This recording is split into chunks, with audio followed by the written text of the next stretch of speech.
Bonjour, aujourd'hui sur aujardin.info, je vais vous parler de comment on multiplie les bambous non traçants.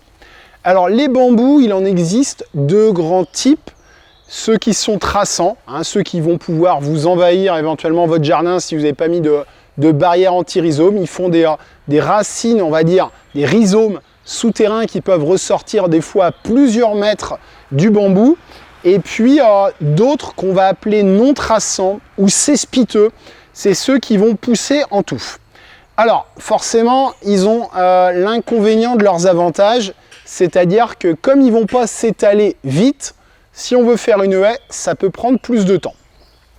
Donc aujourd'hui, je vais vous expliquer comment on fait pour, avec un bambou, en faire 1, 2, 3 ou 4. Alors pour ça, il va falloir une scie si on est sur un bambou en pot ou alors une bêche si on a des bambous en pleine terre.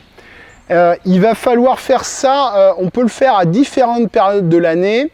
Là on est au mois de mai, c'est un peu tard pour le faire. L'idéal c'est plutôt de faire ça sur septembre-octobre, on va dire plutôt octobre, ou alors au mois de mars. Pourquoi je vous dis ça? Parce qu'en fait les bambous non traçants, principalement ils sont du genre Fargesia, ils vont faire deux émergences de cannes. Les bambous, c'est de la famille de l'herbe, ça va pas pousser comme des arbustes un petit peu en continu, ça va faire d'un seul coup une émergence de plein de cannes, plein de nouvelles tiges là qui vont sortir du sol, principalement au printemps, et une petite émergence de cannes à l'automne. Donc la division, on va la faire juste avant l'émergence de cannes. Donc là, on va le faire sur un pot. Donc, on a un pot, hop, on va le démouler. Et là, on voit que on a plein ici de petits rhizomes qui demandent qu'une chose, c'est d'être divisés. Alors là, je prends une scie. Ça peut être une bêche, mais c'est vrai que la scie, quand on est dans du terreau, c'est ce qu'il y a de plus facile. Et je vais couper,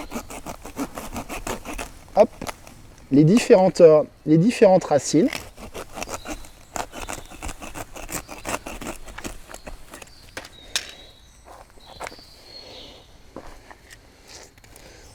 Tac. Alors donc, on a maintenant avec un bambou, 4 pieds de bambou. On voit qu'ici, forcément, vu que je l'ai fait un petit peu tardivement, les nouvelles cannes qui émergent. Alors attention, parce que autant quand elles sont vieilles, elles sont extrêmement dures. Quand elles sont jeunes, si on la tord, elle est cassée, elle ne repoussera plus. Et donc là, on va pouvoir replanter.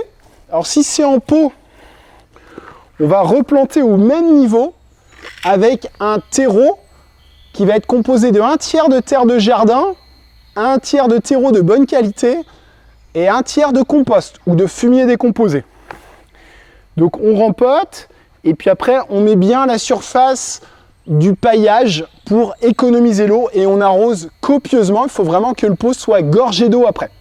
Voilà, et donc là vous allez avoir l'émergence de nouvelles cannes qui va faire que voilà, votre bambou il va continuer à pousser. Et ça, vous pouvez le faire autant de fois que vous voulez pour vous constituer par exemple une petite haie. Alors si vous voulez faire une haie, souvent la question se pose: à combien de distance je dois planter les bambous? Il n'y a pas de règle, pas comme les arbustes où on se dit tiens, planter tous les mètres. Là, ça dépend un peu de l'urgence ou de la rapidité où vous voulez que ça couvre. Soit vous les mettez tous les 1 mètre, et là, il va falloir peut-être 10 ans avant que ça se rejoigne. Soit vous les achetez, vous les divisez, et puis vous les plantez assez proches, comme ça ils se rejoindront rapidement. Pour un ordre d'idée, on estime qu'une touffe de Fargesia, ça s'élargit d'environ 5 cm par an. Donc si vous mettez 50 cm entre les deux, vous voyez, 5 cm par an, il va falloir 5 ans minimum avant que ça se rejoigne, d'où l'intérêt de pouvoir les diviser pour les mettre plus proches. Voilà, écoutez, bonne division de bambou et à bientôt sur aujardin.info.